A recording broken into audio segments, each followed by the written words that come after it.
That thing in the chair isn't my mother anymore. It's a senile shell taking up space. Just get the doctor to sign the papers. The words, cold and sharp, slice through the quiet of the Serenity Crest hallway. Lennon Clark, janitor and single father, freezes mid-mop, the cruelty of the statement hitting him like a physical blow. The man speaking is Damian Kincaid, real estate titan, pointing dismissively into his mother's room. He stands with Mr. Dryden, the facility director, whose face is a practiced mask of neutral deference. Damian's suit is worth more than Lennon's car, his presence sucking all the warmth from the air. He exudes an aura of impatience, as if this visit is a deeply inconvenient detour in a life of billion-dollar deals. Damian catches Lennon's eye, his face twisting with contempt. "What are you looking at?" "Get back to work." Lennon quickly turns away, his cheeks burning with a stranger's shame. He ducks his head and pushes his cart forward, the squeak of the wheels suddenly deafening. He shouldn't have stared. At Serenity Crest, the staff is paid to be invisible, to scrub away the grime of old age and mortality without ever acknowledging it, especially not when family, or what passes for it, comes to visit. He's just the help, a ghost in a gray uniform, and ghosts aren't supposed to have opinions. But as he pushes his cart past the doorway of room 3B, he glances in. He can't help it. He sees the woman, Ilara Vance. A senile shell, her son called her. She sits in a high-backed armchair by the large window overlooking the manicured gardens, a cashmere blanket pooled around her frail frame. Her head is tilted slightly, her eyes vacant, fixed on something far beyond the pristine glass. She looks exactly as she does every other day, a beautiful statue slowly gathering dust. Yet, as Lennon watches from the periphery, her right hand lifts from her lap. It moves with a slow, almost painful effort toward the window, which is slightly fogged from the afternoon humidity. Her finger touches the glass and begins to move. It's not the aimless, trembling motion he's seen from other residents lost in the fog of their minds. This is different. She deliberately traces a complex geometric pattern on the pane, a star inside a circle, with lines bisecting it at sharp, precise angles. The gesture is too clean, too intricate to be random. Her hand then drops back into her lap, her expression unchanging, her eyes still empty. Lennon pushes his cart down the hall, his heart hammering against his ribs. He doesn't understand what he saw, not really. But the image, the stark contrast of that precise, intelligent symbol against her vacant stare, burns into his mind. That, and the brutal, dismissive words of her son. The rest of his shift passes in a blur. He empties trash cans filled with discarded magazines and wilting flowers. He scrubs floors until they reflect the muted, sterile light. He cleans the grand lobby, where portraits of stern-faced founders look down with disapproval. Every corner of Serenity Crest whispers of wealth and loneliness. It's a place where people come to wait for the end in quiet, expensive dignity. For most residents, family visits are a lifeline. For Ilara Vance, they are a curse. Lennon has worked here for 2 years, ever since his own company, a small security installation firm he'd built from the ground up, went bankrupt. The failure had cost him everything: his savings, his confidence, and his wife, who'd packed her bags one Tuesday and announced she couldn't live with a man who couldn't provide. She'd left him with a mountain of debt and their 6-year-old daughter, Harper. Now Harper is 10, and she is the sun around which his entire broken world revolves. This job, with its steady, if meager, paycheck, is for her. It keeps a roof over their heads and food on the table in their cramped 2-bedroom apartment. He thinks of Harper as he clocks out, the memory of her laughter from this morning a warm spot in his chest. She'd been meticulously drawing a picture of a dragon for him, its scales a rainbow of crayon colors. "He breathes glitter, not fire, Daddy," she'd explained with the utmost seriousness. "Because he's a friendly dragon." That's the world he wants for her. A world with friendly dragons who breathe glitter. Not a world with sons who call their mothers senile shells. When he gets home, Harper runs to meet him at the door, wrapping her small arms around his legs. "You're late," she says, her voice muffled against his work pants. "Sorry, sweetie." It was a long day. He lifts her up, her small weight a comforting anchor. He smells the scent of cinnamon and crayons in her hair. "Did you see the quiet lady today?" she asks. Harper has visited him at work a few times, always on her best behavior, and has become fascinated with Elara Vance. She calls her the quiet lady, a description that feels more accurate than any medical diagnosis. "I did," Lennon says, setting her down and unlacing his worn-out boots. "Is she still quiet?" "Yeah, Harp. She's still quiet." He doesn't tell her about Damien Kincaid. He doesn't tell her about the ugly words or the strange symbol on the window. He can't. How do you explain that kind of coldness to a child who believes in glitter-breathing dragons? Later that night, long after Harper is asleep, Lennon sits at their small kitchen table, nursing a cup of lukewarm coffee. He can't shake the image of Elara's finger on the glass. He pulls out a pen and a napkin and tries to draw the pattern from memory. A star, a circle, the sharp, bisecting lines. It looks like something from an old book of symbols, or maybe a corporate logo. He knows a little about security systems from his old job. It resembles the kind of complex insignia used on high-level keypads, designs meant to be memorable but difficult to replicate. A random doodle, a flicker of an old memory, or something more. He crumples the napkin and throws it in the trash. It's not his business. He has his own problems, his own life to worry about. He needs this job.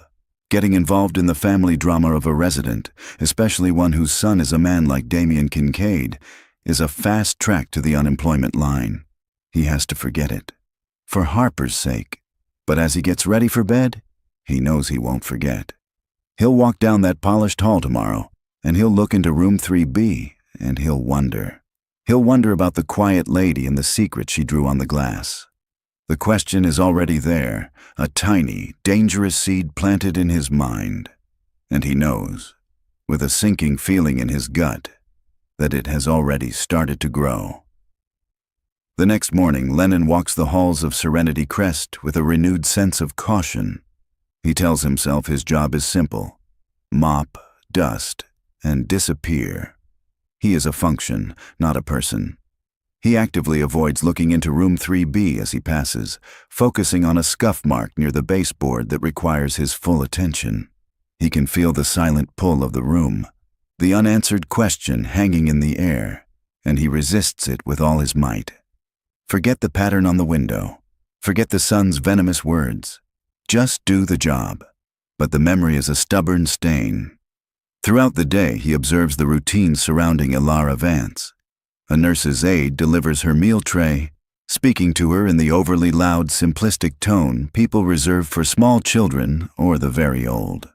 "Here we are, sweetie. Time for our lunch." Elara doesn't respond. The aide efficiently cuts the food into small pieces and leaves. An hour later, she returns and removes the tray, untouched, without a word. No one coaxes her to eat. No one sits with her. She is a task on a checklist. Lennon sees it in the way the staff moves around her, a careful, professional distance. They change her linens, adjust her blanket, and record notes on a chart, their faces impassive. There are no personal photographs on her walls, no stack of well-loved books on her nightstand. The room is as sterile as a hotel, furnished with expensive, impersonal pieces. It's a room for a body, not a person. The profound depth of her isolation gnaws at him. Whatever she was before, whatever life she lived, has been erased. She is only what her son called her, a shell. His resolve to stay uninvolved begins to fray. He thinks of Harper, and the terror of her ever feeling that alone in the world tightens his chest. That afternoon, while hauling a bag of garden clippings to the incinerator, he spots it. A single, defiant dahlia that has bloomed late in the season, its deep crimson petals perfect against the green foliage. On a pure, unthinking impulse, he plucks it. The stem is cool and firm in his hand. He knows it's against the rules. The gardens are for the residents' viewing pleasure only. But the thought of that perfect flower wilting unseen feels like a crime. Later, during his final sweep of the third floor, he hesitates outside room 3B. The hallway is empty. Taking a deep breath, he slips inside, his cart providing a convenient shield. "Just cleaning the trash," he murmurs to the empty space, his voice sounding loud in the silence. Ilara is in her usual chair, her back to him, staring out the window. He quickly empties her wastebasket, his heart thumping. On her nightstand is a glass of water. With trembling fingers, he takes the dahlia, its stem shortened, and places it in the glass. The vibrant red is a slash of life in the muted beige room. It's a small, foolish gesture. Meaningless. He expects no reaction and gets none. He doesn't look at her as he backs out of the room, pulling the door quietly shut. Still, as he walks away, a strange sense of peace settles over him. He did a kind thing. It doesn't matter if it was noticed. When he gets home, Harper is waiting for him with a new drawing. This one is of two stick figures holding hands. One is tall, labeled Daddy, and the other is small, labeled Me. They are standing next to a third figure sitting in a chair. "Who's that?" Lennon asks, pointing to the third figure. "That's the quiet lady," Harper says. "I think she's lonely. So I drew us with her, so she has friends." Lennon feels a lump form in his throat. He hugs his daughter tightly, burying his face in her hair. He has to protect this pure, uncomplicated goodness. The world hasn't beaten it out of her yet, and he'll do anything to keep it that way. His small act of defiance with the flower suddenly feels less foolish and more necessary. It's what a man who is a father to a girl like Harper is supposed to do. For the rest of the week, Lennon maintains his new, silent ritual. Each day, he finds a small piece of the outside world, a uniquely shaped leaf, a smooth gray stone from the garden path, a fallen feather from a blue jay, and leaves it on Ilara's nightstand when he cleans her room. He never looks for a reaction. He never says a word. They are anonymous offerings of kindness. He also starts to watch more closely. He notices that while her eyes appear vacant, they track. When a hummingbird hovers outside her window, her gaze follows its frantic movements with an unnerving stillness. When Mr. Dryden walks past her door, her posture seems to stiffen almost imperceptibly. These are fleeting, momentary things. Blink and you'd miss them. But Lennon is looking. He sees them. And with each observation, the question in his mind grows louder. On Friday, he enters her room to collect the trash. His collection of small treasures sits on her nightstand. The stone, the leaf, the feather. The dahlia from Monday is gone, likely discarded by the day staff. As he reaches for the wastebasket, his eyes land on the only other personal item in the room, something that's been there all along but that he's never paid much attention to. It's a small, hand-carved wooden bird sitting next to the glass of water. It's a simple thing, maybe a robin or a sparrow. Its wood darkened with age and smoothed from what must be years of handling. He feels an odd compulsion to touch it. His hands are calloused and rough from work, but his touch is gentle as he picks it up to dust beneath it. The wood is warm, almost alive. It feels solid, heavy for its size. His thumb strokes the smooth curve of the bird's back, and that's when he feels it. A line. It's a tiny, almost imperceptible seam, so perfectly carved that it's nearly invisible, running from the base of the neck to the tail. It's not a crack in the wood. It's a deliberate, masterful join. His fingers, trained from years of assembling tiny, complex security components, instinctively know what they are feeling. This isn't just a carving. He sets the bird down, his hand shaking slightly. He glances over his shoulder at Ilara, who sits unmoving in her chair, a silent sentinel. The room suddenly feels charged, the air thick with secrets.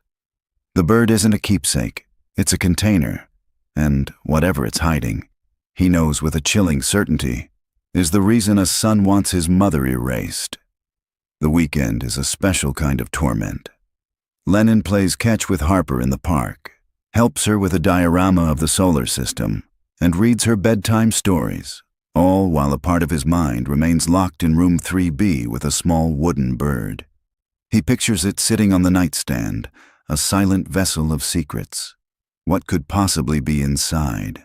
A photograph? A letter? A key? Every possibility feels both mundane and wildly dangerous. His hands itch with the need to know, a feeling he recognizes from his old life, the thrill of solving a complex wiring problem, the satisfaction of a perfectly installed system. His fear, however, is a cold, heavy counterweight. On Saturday night, after Harper is asleep, he sits in the dark and searches for Damien Kincaid online. The results paint a picture of ruthless ambition. Kincaid Real Estate dominates the city's skyline, a portfolio of glittering skyscrapers built on aggressive acquisitions and hostile takeovers. There are articles praising his genius, and others hinting at shadowy legal battles, crushed competitors, and rumors of connections to organized crime. Rumors that are always dismissed by his army of lawyers as the jealous whispers of lesser men. Lennon reads about Kincaid's philanthropic donations to police funds and judicial campaigns, moves that buy influence and silence. This is not a man you cross. This is a man who crushes people like Lennon for sport. By the time he goes to bed, his course is set. He has to walk away. It's too dangerous. He has Harper to think about. He can't lose this job, can't put his daughter at risk over a mystery that has nothing to do with him. But on Monday morning, as he puts on his gray uniform, the resolve feels hollow. He looks at his reflection in the cracked bathroom mirror. He sees the tired lines around his eyes, the resignation in his posture. Walking away feels like another failure, another instance of the world telling him to know his place. When Harper gives him a hug at the door, her small arms wrapped tight around his waist, he feels a different kind of resolve solidify within him. He has to teach her to stand up for what's right, and that lesson can't be taught with words if his actions spell cowardice. He arrives at Serenity Crest with a plan.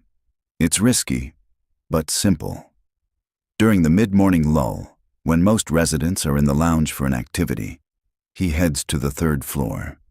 He positions his cart at the far end of the hall and then, accidentally, knocks a large bucket of soapy water onto the floor, creating a minor messy flood that requires immediate attention and blocks the corridor.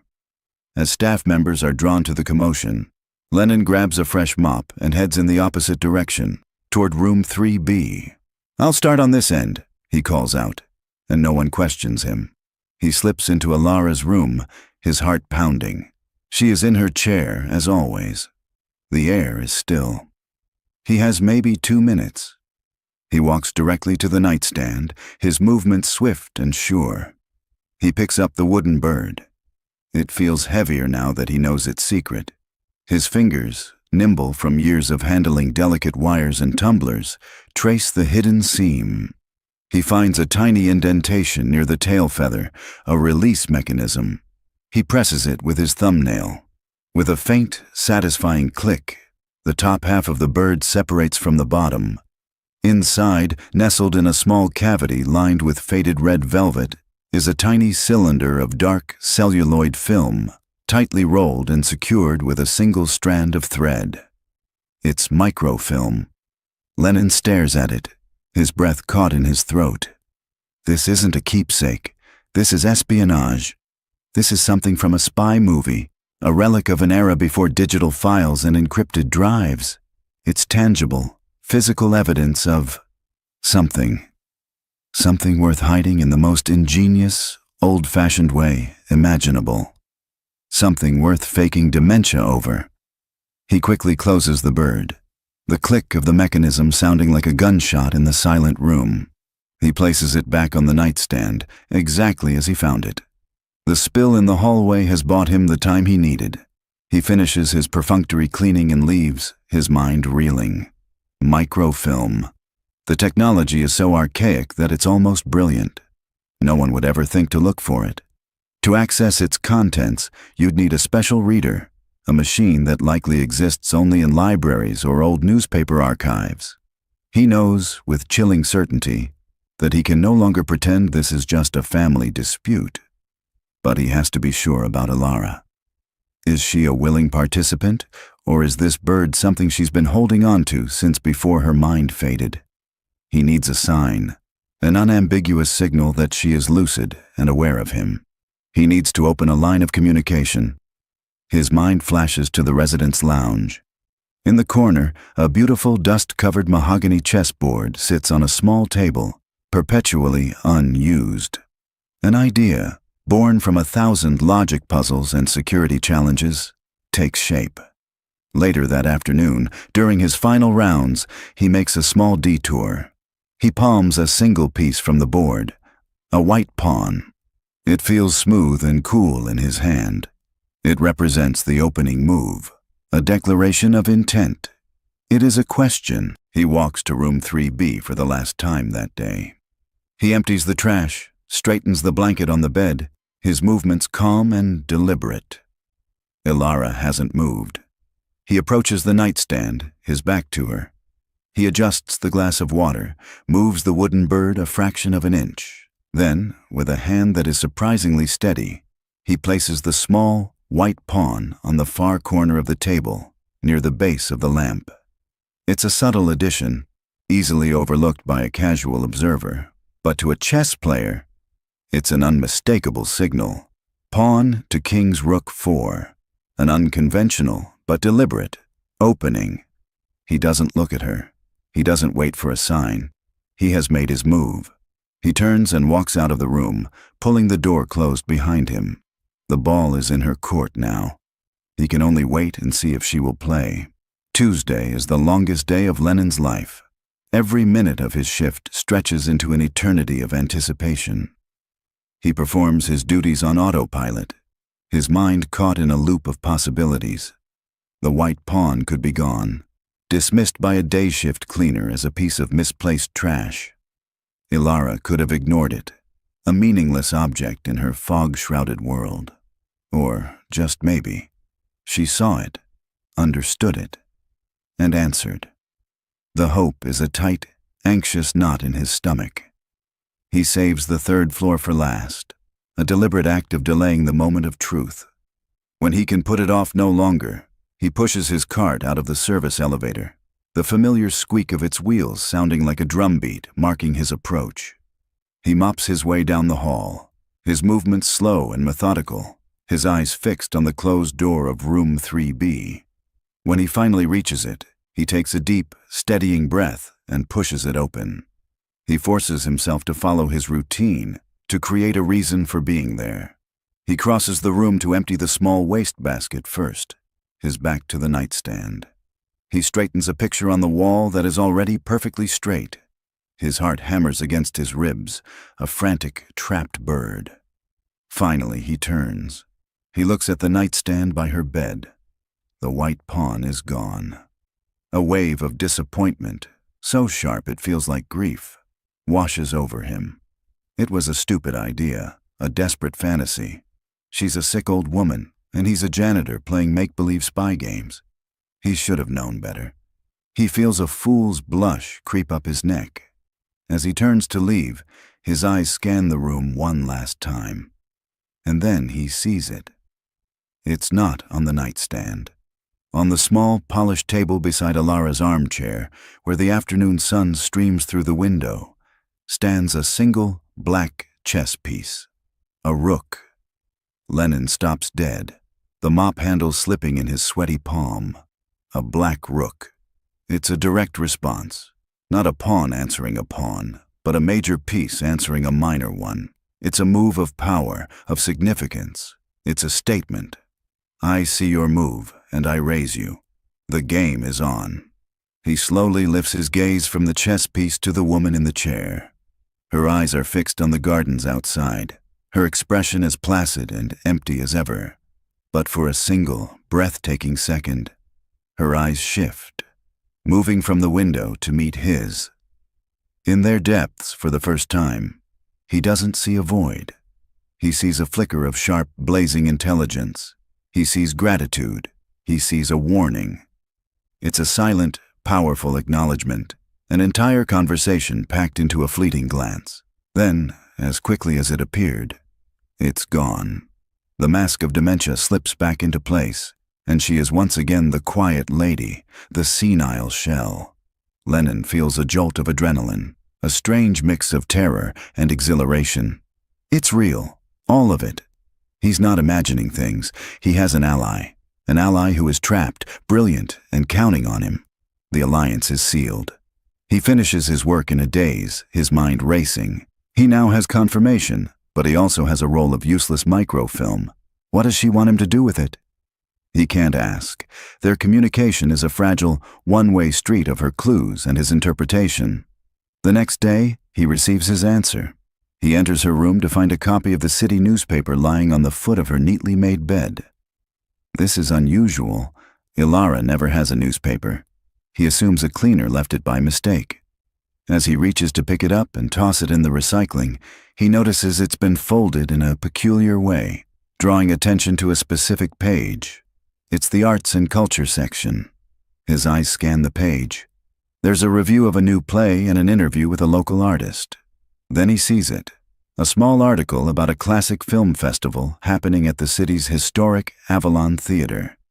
The newspaper is folded to feature a short summary of an old spy thriller from the 1960s. Lennon reads the description. An American journalist in Cold War Berlin discovers a conspiracy hidden on a strip of microfilm and must race to find a way to view the secret documents before the enemy closes in. Microfilm. The word seems to leap off the page. It's a message. His eyes continue down the column, and just below the movie listing is a large quarter-page advertisement. It's for the city's central public library.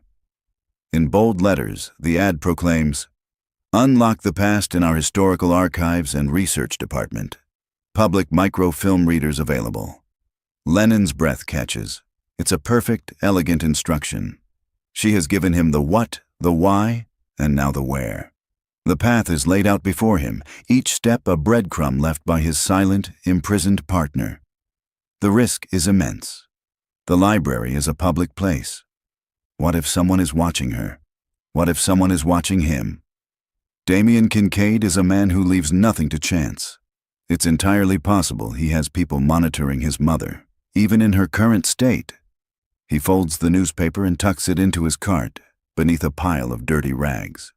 He finishes his work, his mind a whirlwind of new plans and new fears. The game has changed. He's no longer just interpreting clues. He's been given a direct order, an assignment. That evening, as he clocks out, he feels the weight of the decision. His normal route takes him to the bus stop, home to Harper, to safety. But the newspaper in his bag feels like a ticking clock. He stands on the curb, the rumble of the evening traffic washing over him. The bus home pulls up, its doors hissing open, an invitation back to his ordinary life. For a long moment, he watches it, his heart aching with the desire to get on. Then, with a resolve that feels both foreign and deeply right, he lets the bus pull away. He turns and starts walking in the opposite direction, toward the tall granite columns of the city's central library. He is no longer just Lennon Clark, the janitor. He is now part of something much bigger, a conspiracy whispered through chess pieces and newspaper clippings. And he knows, with a terrifying certainty, that there is no turning back now. The city library is a fortress of granite and silence. Under normal circumstances, Lennon finds places like this calming, a quiet refuge from a loud world. But tonight, it feels like a trap. Every rustle of a turning page, every cough from a fellow patron sounds like a threat. He walks through the grand vaulted entrance hall feeling like a trespasser, acutely aware of his worn work boots and the faint clean scent of industrial disinfectant that clings to his clothes. He keeps his head down, his hand instinctively resting on the pocket where the tiny wooden bird is nestled, a secret weighing him down. He follows the signs to the Historical Archives and Research Department, a hushed, dimly lit wing in the library's basement. The air here smells of old paper and dust. A handful of university students and elderly researchers are scattered among the long wooden tables, hunched over books and glowing screens. A stern-looking librarian with sharp glasses and a sharper expression presides over the room from a large, imposing desk. Lennon feels her eyes on him as he approaches, a flicker of disapproval in her gaze. "Can I help you?" she asks, her voice a crisp whisper. I need to use a microfilm reader," Lennon stammers, feeling his face flush. Her eyes narrow slightly, sizing him up. "The readers are for archival research. What collection are you accessing?" Lennon's mind goes blank. He hadn't prepared for this. The city planning records," he blurts out, the first thing that comes to mind. "From the 60s. For a personal project." The lie feels flimsy, but the librarian seems to accept it with a weary sigh. She points a long, bony finger toward a row of hulking beige machines in the corner. "The instructions are posted. Be sure to handle the film with care," Lennon nods, his throat dry. He selects a reader at the end of the row, a station partially obscured by a tall shelf of books, offering a sliver of privacy. His hands are trembling as he takes the wooden bird from his pocket. He glances around. No one is watching. With deft movements, he opens the bird, retrieves the tiny roll of film, and carefully closes the bird again. The machine is archaic, a tangle of spools and lenses. Following the faded instructions, he carefully threads the delicate film onto the spool. The process is nerve-wracking. The film feels brittle, as if it could turn to dust in his clumsy fingers. Finally, it's loaded. He turns on the lamp, and a bright square of light illuminates the screen. He takes a deep breath and begins to turn the crank. The first images swim into focus, magnified and glowing with a pale green light. It's not city plans. It's a ledger. The handwriting is small and neat, the columns meticulously organized. Lennon leans closer, his eyes scanning the page. He sees dates stretching back 5 years. He sees names of shell corporations he's never heard of: Apex Holdings, Summit Global, Pinnacle Ventures.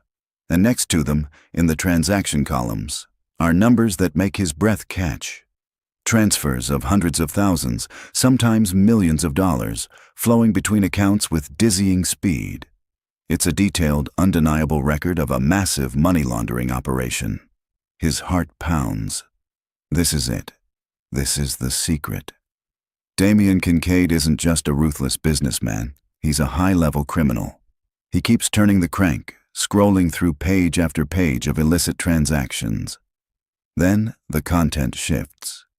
He begins to see handwritten notes scribbled in the margins, notes in a different, more elegant hand, Ilara's. They are coded, cryptic. SRF funding for Pier 7 construction. KRE footing costs for city center crane, see entry 4.2. She was tracking her son, connecting his criminal enterprise to his legitimate one. Then he finds the map. It's a hand-drawn schematic of a building's foundation, instantly recognizable as the Kincaid Tower, the glittering centerpiece of Damien's empire. The drawing is detailed, showing support pillars and rebar configurations, and on it are 2 distinct red X's, marking specific coordinates deep within the concrete slab. Next to one of the marks is a small, chilling notation, SR-final payment. Lennon's blood runs cold. SRA person's initials? Final payment. It's not just money being buried. It's a record of something far more sinister. Evidence, or maybe someone. A rival who was silenced and entombed in the foundation of his own monument to greed. The final frames on the microfilm contain a different kind of document. It's a typed letter, a sworn affidavit signed by Ilara Vance and dated 2 years ago, just before she was admitted to Serenity Crest. Lennon reads her words, and a portrait of a brilliant, terrified woman emerges. She details how she, a board member of her late husband's original company, discovered Damien's criminal activities. She writes about his partnership with a ruthless crime syndicate. She explains that she has been secretly compiling this evidence, but that Damien has become suspicious of her questions. She fears for her life. "Should I be declared mentally incompetent?" she writes, her words a ghostly premonition. "Or should my death be deemed anything but natural? This evidence must be delivered directly to the Federal Bureau of Investigation. The local authorities cannot be trusted." She knew. She saw all of this coming and prepared for war. Faking dementia wasn't a retreat. It was a strategic, defensive maneuver, a way to stay alive while protecting her arsenal. Lennon sits back, stunned and shivering, the glow of the screen illuminating his pale face. He feels the weight of the information crashing down on him. This is so much bigger than he ever imagined. He has to get proof. He pulls out his phone, his fingers fumbling as he turns off the flash. He quickly, carefully begins to take pictures of the screen, capturing the ledger, the map, and every word of Alara's affidavit. He's so focused on his task, on the quiet clicks of his phone's camera, that he doesn't hear the soft footsteps approaching. "Can I help you with something?" The voice, a dry whisper right behind him, makes him jump. He spins around in his chair, his heart leaping into his throat. It's the librarian. She's standing over him, her arms crossed, her sharp eyes fixed on his phone. Her expression is unreadable, a blank mask of professional inquiry. For a heart-stopping second, Lennon is certain he's been caught. He imagines alarms, security guards, a phone call to the very people Alara warned him about. He is trapped. Lennon's blood turns to ice. He shoves his phone into his pocket, his movements clumsy and panicked. "No, I was just finishing up," he stammers, his mind racing for an excuse, a plausible lie.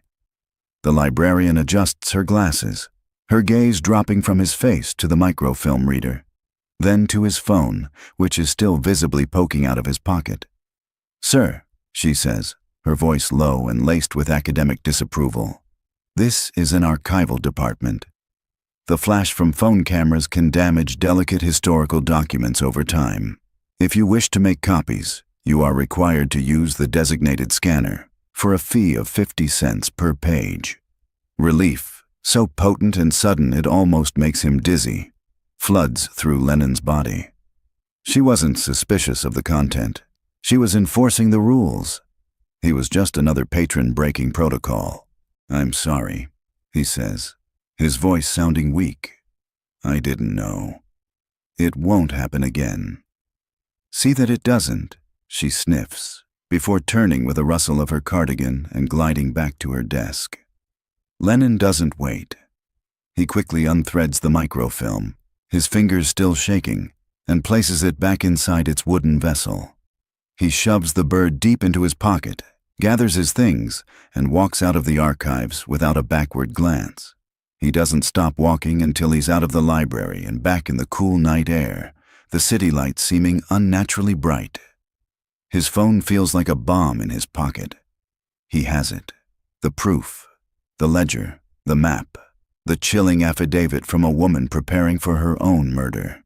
He is now the sole keeper of a secret that could dismantle a criminal empire and get him killed in the process. The walk home is a haze of paranoia. Every pair of headlights in a rearview mirror is a car that's following him. Every pedestrian who glances his way is a potential threat. He takes 3 different buses, getting off at random stops, walking through unfamiliar neighborhoods just to be sure no one is on his tail. When he finally unlocks the door to his apartment, Harper is asleep on the sofa, a book of fairy tales open on her chest. The sight of her, so peaceful and innocent, is a painful gut punch. What is he doing? He's bringing this danger, this darkness, into her world. He gently lifts her into his arms and carries her to bed, tucking her in and kissing her forehead. For a long moment, he just stands there, watching the steady rise and fall of her small shoulders, and is consumed by a wave of terrifying doubt. The next day at Serenity Crest, the change is immediate and palpable. The usual daytime security guard, a friendly older man named Gus, is gone. In his place is a younger, fitter man with a military-style haircut and cold, watchful eyes that seem to miss nothing. When Lennon swipes his staff card, the new guard studies his ID for a beat too long before nodding him through.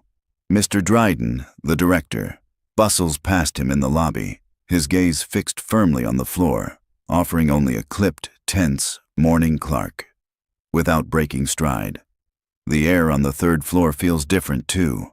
Charged. Staff members talk in hushed tones, occasionally glancing toward room 3B. Lennon knows instinctively that his actions have triggered a reaction. Damien Kincaid, a man built on control, must have sensed a change in the environment around his mother. A chess piece out of place, a kindness reported by a sycophantic nurse. It wouldn't take much to arouse his suspicion. When Lennon enters Alara's room, he feels the chill most acutely.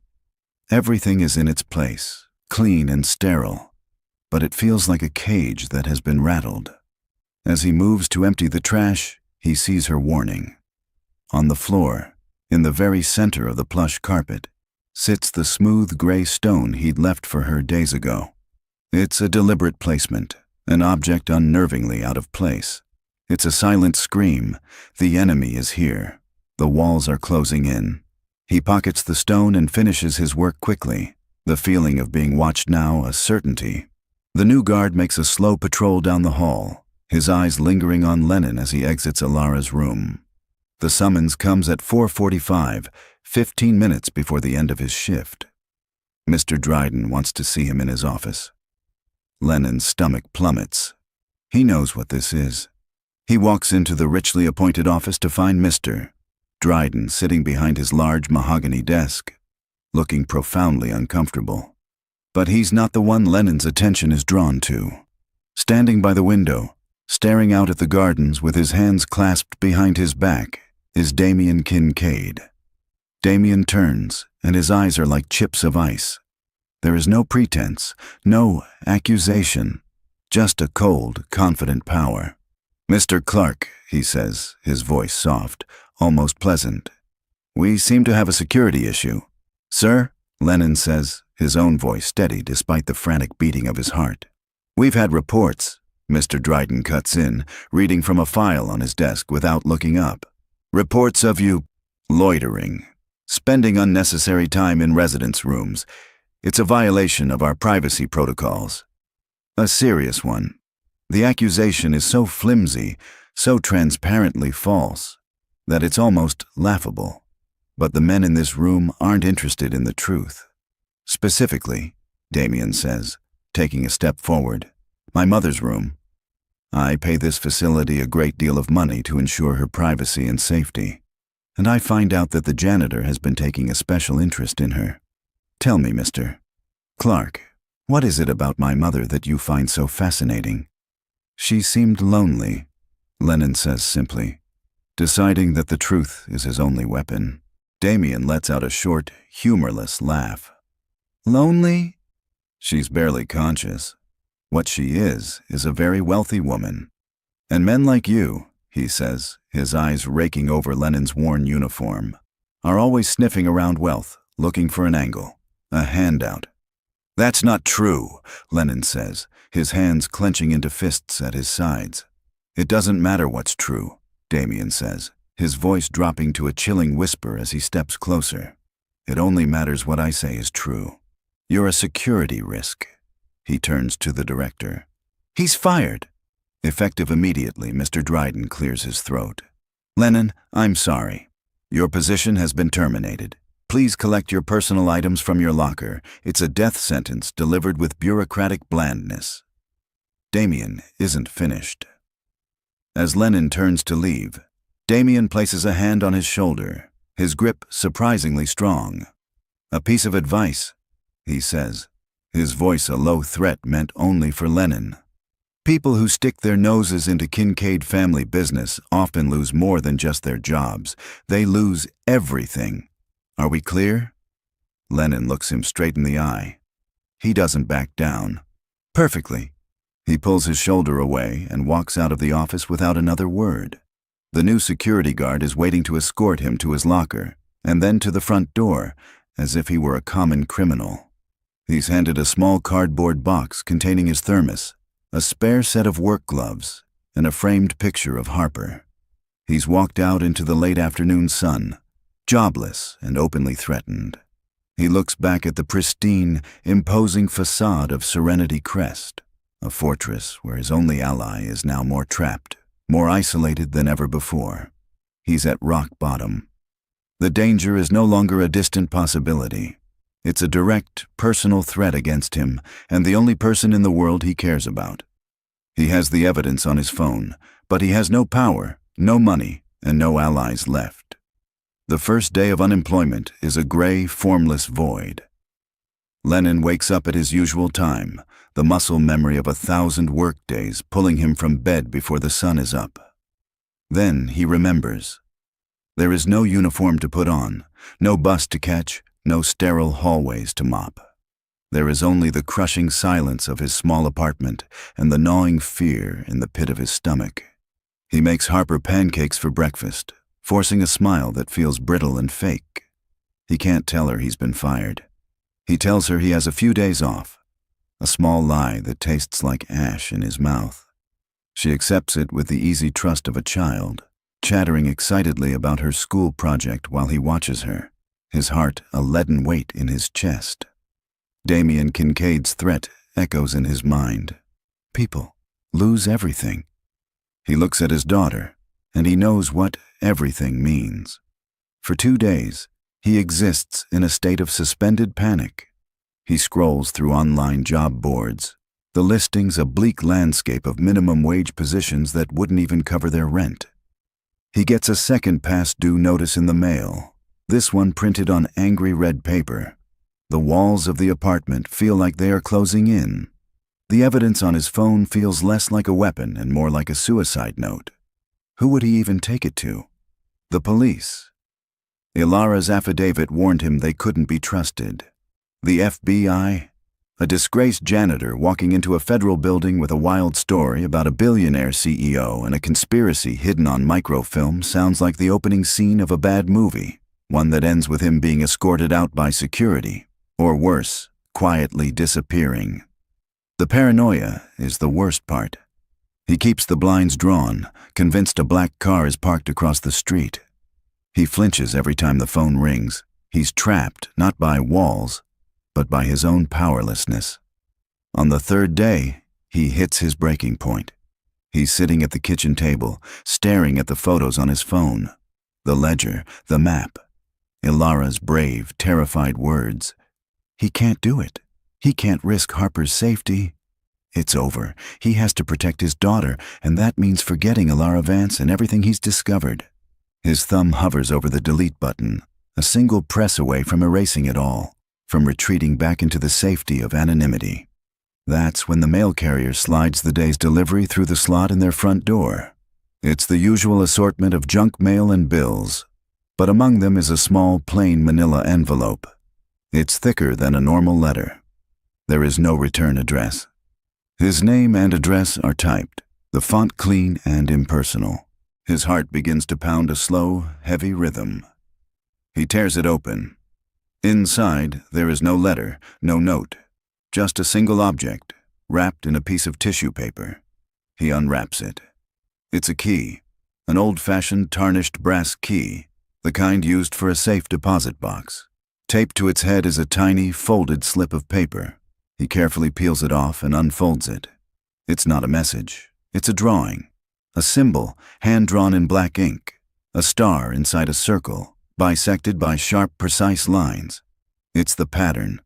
The exact same complex geometric pattern he saw Ilara trace on the fogged-up window of her room on that very first day. Lennon stares at the key and the symbol, a jolt of pure adrenaline coursing through him. This is from her. It has to be. He was her only link to the outside, and when that link was severed, she must have activated a contingency plan. She had a confederate, an agent on the outside, a lawyer perhaps, or a trusted friend from her old life. Someone instructed to execute this final step the moment they learned he had been fired. His termination was the signal. This changes everything. It's not just about digital photos on a phone anymore. This key, this physical object, opens a door to something tangible. The final piece of the puzzle. The hard evidence. Ilara, even from within her gilded cage, was still fighting. She was still leading him. She hadn't given up on him. The doubt, the suffocating fear that had plagued him for days, doesn't vanish, but it's burned back by a new, fierce sense of purpose. He was about to delete the photos, to surrender. This key is a rebuke to his cowardice. It's a call to arms. He looks at the number stamped onto the key, 734, and below it, the name of a bank, First Sovereign Trust, a small, exclusive institution in the heart of the financial district. He knows what he has to do. The risk is no longer a reason to hide.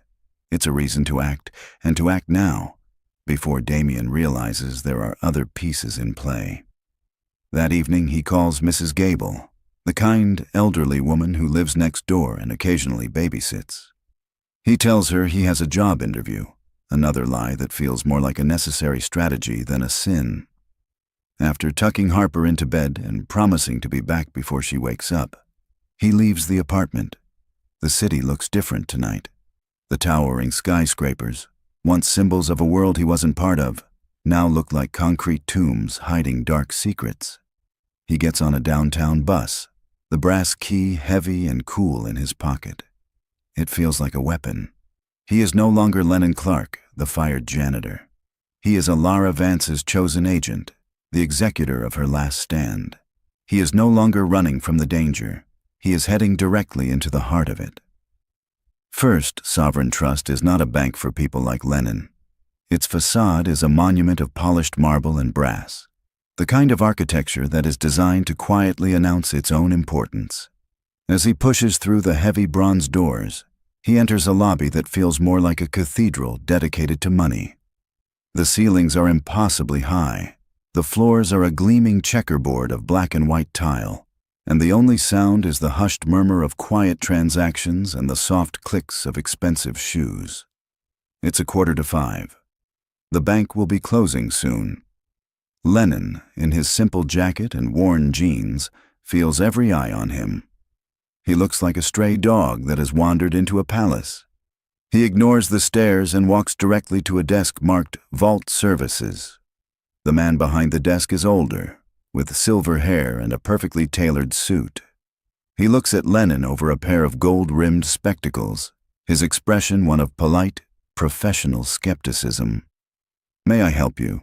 the man asks, his tone implying that he probably cannot. "I need to access a safe deposit box," Lennon says, his voice coming out steadier than he expected. He places the tarnished brass key on the polished surface of the desk. The man, whose nameplate reads Mr. Alistair Finch, picks up the key as if it were a curious artifact. He examines the number. "Box 734, and you are?" "Lennon Clark." Finch types the name and number into his computer, his fingers moving with practiced efficiency. Lennon holds his breath. This is the moment it all falls apart. The box will be in Ilara's name. He'll have no authority, and security will be called. But Finch's eyebrows raise a fraction of an inch. "Ah, yes. Mr. Clark, I see your name was added to this account 3 days ago. Do you have a form of identification?" 3 days ago. The day he was fired. Ilara's agent had moved the second his role in the plan was over. Lennon pulls out his worn driver's license and hands it over. Finch scrutinizes it, compares the photo to his face, and finally gives a stiff, satisfied nod. "Very good. If you'll follow me." Lennon is led past a series of gates and into the vault itself. The air grows colder. The door is a massive circle of polished steel, 18 inches thick, covered in complex gears and locking mechanisms. Inside, the walls are lined from floor to ceiling with thousands of gleaming metal boxes. It is a library of secrets. The silence is absolute, broken only by the soft click of Mr. Finch's shoes on the marble floor. They stop in front of a small section of boxes. Finch inserts a master key into one lock, then gestures for Lennon to use his. With a turn of both keys, there is a solid, satisfying thunk. Finch pulls out a long, narrow metal box and hands it to Lennon. "The third viewing room on your right is available," he says, his voice devoid of curiosity. "Please close the door behind you for privacy." Lennon nods, his throat too tight to speak. He walks into the small, wood-paneled room and shuts the door. It clicks closed, sealing him inside with the box.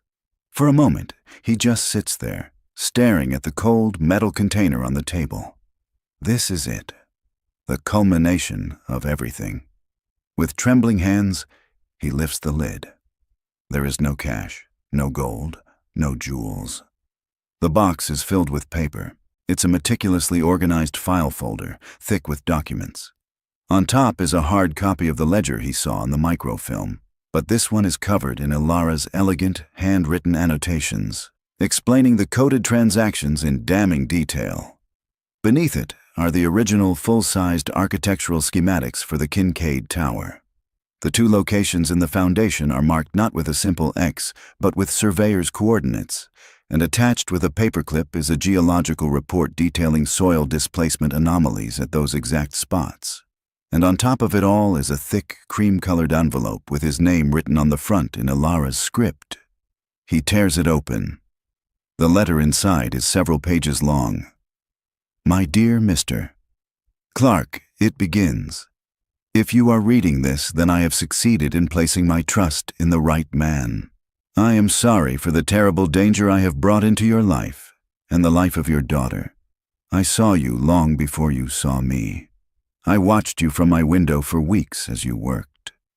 I saw your quiet diligence, and I saw the kindness you showed to those whom others ignored. When I saw you with your daughter one afternoon, I knew you were a man of integrity, a man who understood what it meant to protect family. You were the only person my son would never suspect, because he is incapable of seeing the strength in a good man." Lennon has to stop and wipe a tear from his eye. He continues reading as she lays out the entire sordid story of Damien's greed and his descent into criminality. She explains that the enclosed documents are the originals, legally admissible, and that there is a second, sealed envelope to be delivered only to the FBI. Then he sees the final item she mentioned. At the bottom of the box is a thick legal document, bound in blue paper. It's a deed of transfer. He reads it, his eyes widening in disbelief. It grants him, Lennon Clark, controlling ownership of the Vance Foundation, a multi-million-dollar charitable trust that his late husband had established, an entity completely separate from the Kincaid corporate empire. Ilara had made him a man of means, of standing. It was an incredible gift, but also a strategic masterstroke, a shield. He was no longer just a janitor.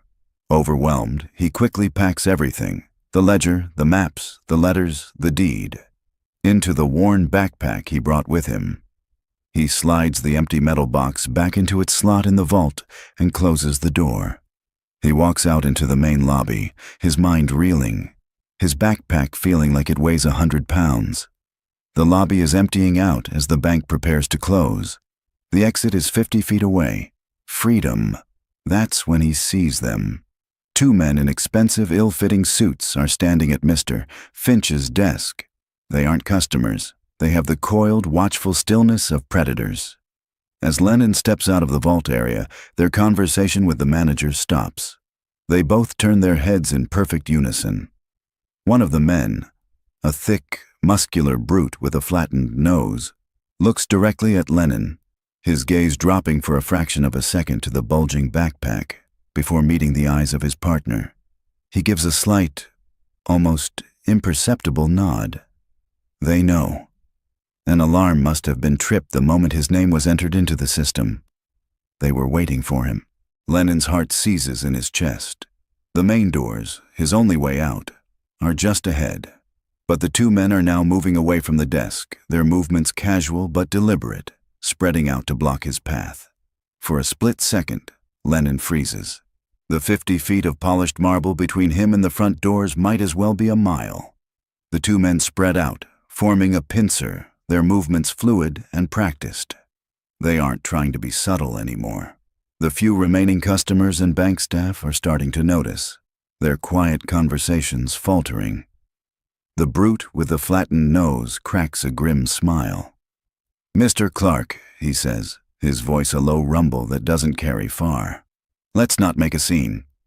Mr. Kincaid would like his property back. Just hand over the bag and you can walk away." Walk away? Lennon thinks of Alara's letter, of Damien's threat. There is no walking away. Not anymore. He clutches the straps of his backpack, the documents inside a heavy, righteous weight. He can't outrun them, and he certainly can't fight them. He has to outthink them. His eyes dart around the lobby, not looking for an escape route, but assessing the environment like a security installer sizing up a job. He sees the cameras, the teller stations. The heavy velvet rope stands corralling a line that is no longer there.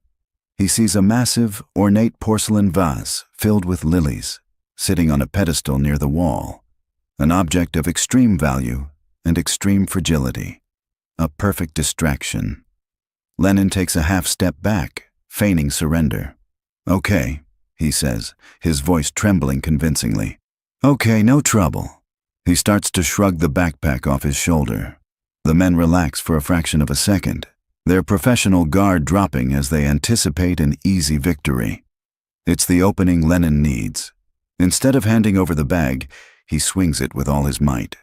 The heavy backpack, filled with papers, catches the closer of the two men in the chest, knocking him off balance with a surprised grunt. In the same motion, Lennon lunges for the nearest brass rope stand.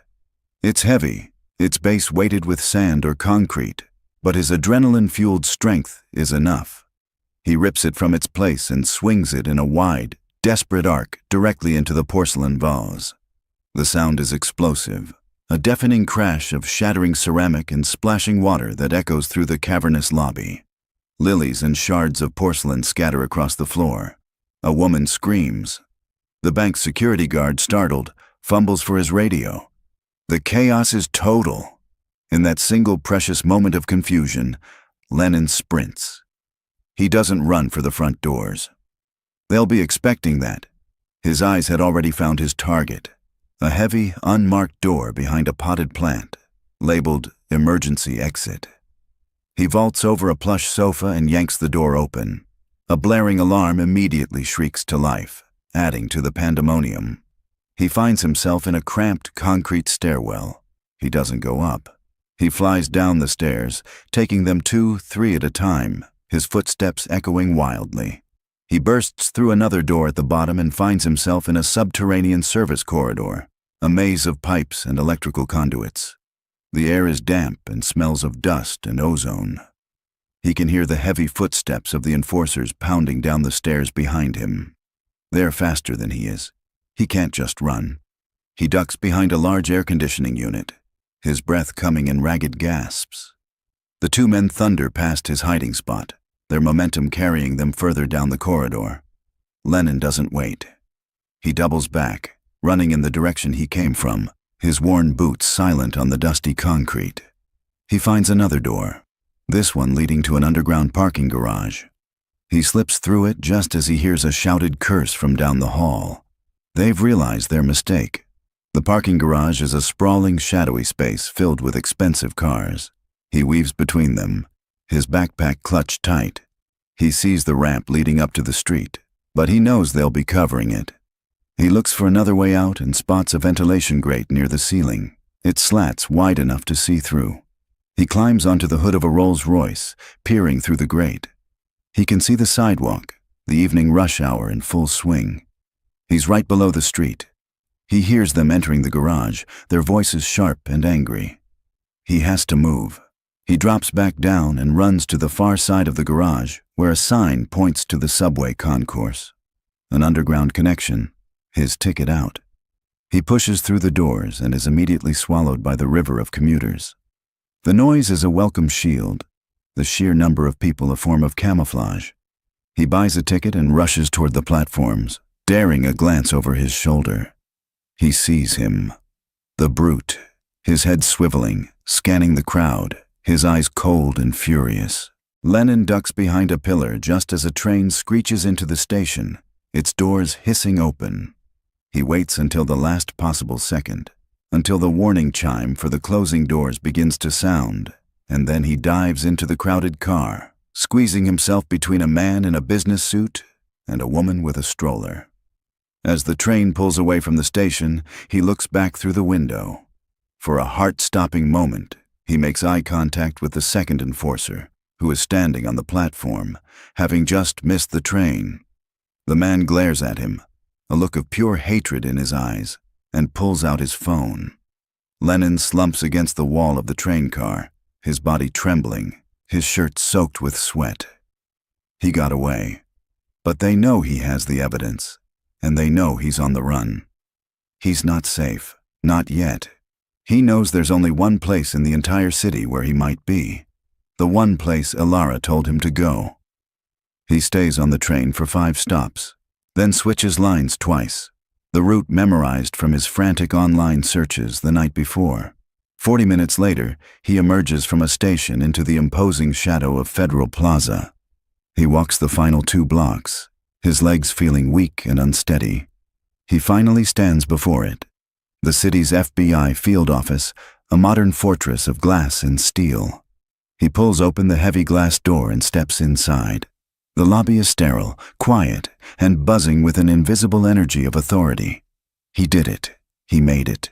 He clutches his backpack, the evidence a tangible weight against his back. He looks back through the doors, across the street, and he sees him. The first man, the brute, is standing on the far sidewalk, partially hidden by a bus stop. He's not trying to get in, he's just watching. He lifts his phone to his ear, his eyes locked on Lennon, a clear and chilling message passing between them. "We see you. This isn't over." Lennon turns away from the window, his fear replaced by a cold, hard resolve. He walks to the main reception desk, where a uniformed agent sits behind a thick pane of bulletproof glass. The agent looks up, his expression neutral. "Can I help you?" Lennon places his hands on the counter, leaning forward slightly so the agent can hear his ragged breath. "Yes," he says, his voice clear and strong. "I need to report a crime." The FBI agent's professional neutrality barely flickered, but Lennon saw a shift in his eyes. He was led from the sterile lobby into the secure heart of the building, ending up in a small, windowless interview room. For the first hour, he was met with a practiced, weary skepticism. He was just another walk-in with a wild story. Agents came and go, listening with impassive faces as he recounted the events of the last few weeks. He could see the doubt in their expressions. It was too much, too cinematic. The janitor, the billionaire, the woman faking dementia. Then he opened his backpack. He laid everything out on the cold, steel table. The hard copy ledger, its pages filled with Ilara's damning annotations, the architectural schematics for the Kincaid Tower, the coordinates of the buried secrets stark and clear. He placed Ilara's sealed letter, addressed to them, in the center of the table. Finally, he recounted the chase, giving a precise description of the 2 men who had pursued him. The atmosphere in the room changed instantly. Skepticism was replaced by a sharp, electric focus. A senior agent, a woman with intelligent, discerning eyes named Agent Rossi, took charge. She read Ilara's letter, her expression growing grimmer with every line. She examined the ledger, cross-referencing the shell corporations with names on a whiteboard brought into the room. "The syndicate she mentions," Agent Rossi said, looking at Lennon with new respect. "We've been trying to get a foothold in their money laundering operations for 3 years. Your friend, Mrs. Vance, just handed us the key." What followed was a maelstrom of controlled, efficient action. Lennon was moved to a secure debriefing room, where he told his story again, this time to a federal prosecutor. Armed with Ilara's evidence and his testimony, the FBI moved with breathtaking speed. The takedown was a media spectacle. Just before noon the next day, live news helicopters broadcast footage of a fleet of black SUVs swarming the entrance of the Kincaid Tower. Damian Kincaid was arrested in his penthouse boardroom, in the middle of a hostile takeover negotiation. The images were devastating. The titan of industry, The man who moved skylines, being led away in handcuffs, his face a mask of disbelief and impotent rage. Coordinated raids hit his network across the city, crippling the crime syndicate he served. The empire built on secrets buried in concrete began to crumble. Simultaneously, a quieter, more profound liberation was taking place. A team of federal agents, led by Agent Rossi, arrived at Serenity Crest. They bypassed a stammering, terrified Mr. Dryden and went directly to room 3B. Ilara Vance was sitting in her chair by the window. When Agent Rossi gently said her name, she turned. For the first time in 2 years, she stood up, her movement steady, her spine straight. "I was beginning to wonder when you'd get here," she said, her voice clear and resonant, untouched by disuse. The nurses in the hallway gasped, their hands flying to their mouths. Mr. Dryden looked as if he'd seen a ghost. Ilara Vance, holding Agent Rossi's arm, walked out of Serenity Crest, not as a patient, but as a survivor, leaving the ruins of her prison behind her. 1 year later. The corner office is flooded with sunlight, the large windows offering a panoramic view of the city. A city Lennon now helps to build, not just clean. He stands before a large table, reviewing plans for a new affordable housing project. He is dressed in a simple, well-tailored suit, but he looks more comfortable in his own skin than he ever has. The nameplate on his desk reads, Lennon Clark, Executive Director. The door bursts open and Harper, now a happy, confident 11-year-old, runs in, a school art project clutched in her hand. "We finished the mural," she announces proudly. Following her at a more sedate pace is Ilara Vance. She is transformed. Dressed in an elegant but vibrant pantsuit, her silver hair cut in a chic, modern style, she radiates energy and sharp intelligence. The last year has seen her not only reclaim her life, but become a formidable public figure. She smiles, the expression lighting up her face. She directed the entire class, of course, Ilara says, her tone a mix of wry humor and deep affection. The bond between the three of them is palpable, the easy, comfortable rhythm of a family, forged in crisis and bound by love. Later that day, they stand on a makeshift stage in a once-neglected neighborhood. They are here to dedicate the first community center built by the newly revitalized Vance Foundation. Under Lennon's leadership, the foundation has become a powerful force for good, using its vast resources to fund the kinds of projects Damien Kincaid would have bulldozed. When it's her turn to speak, Ilara addresses the crowd, her voice firm. She speaks of second chances and the power of integrity. Then she turns and gestures for Lennon to join her at the podium. "My son's legacy is a foundation of concrete and crime," she says, her gaze sweeping over the crowd before landing on Lennon. "But Lennon Clark is building a legacy of hope. He reminded me that character is not measured by wealth or power, but by the quiet choices we make when no one is watching. That is why, in addition to his vital role as director, I have made him and his daughter, Harper, the primary beneficiaries of my personal estate." A wave of murmurs and then applause ripples through the audience. Lennon feels his face flush, not with embarrassment, but with profound gratitude. "True family," Ilara concludes, placing a hand on his arm, "is not about the name you inherit. It's about the character you build and the people you choose to protect." As they leave the stage, surrounded by a community celebrating a new beginning, Ilara presses a familiar object into Lennon's hand. It's the small, hand-carved wooden bird. "You should keep this," she says softly, "to remind you that sometimes the smallest, quietest things hold the most power." Lennon closes his hand around the smooth wood. He looks at Harper, who is laughing, and at Ilara, whose eyes are shining with pride. The ghosts of his past, failure, fear, loneliness, are finally gone. He is no longer invisible. He is seen. He is home. And just like that, another story is over. I always wonder where you all are and what you're doing when you listen to these. If you feel like sharing, drop a comment and let me know. Are you on a long drive? Working on something, or just winding down for the night? It's nice to picture the story finding a home with you, wherever you are. If you'd like more stories like this one to keep you company on your journey, you know what to do. Hitting subscribe and that little bell means you'll always have another one waiting for you when you need it. A simple like helps others find a companion in these tales too.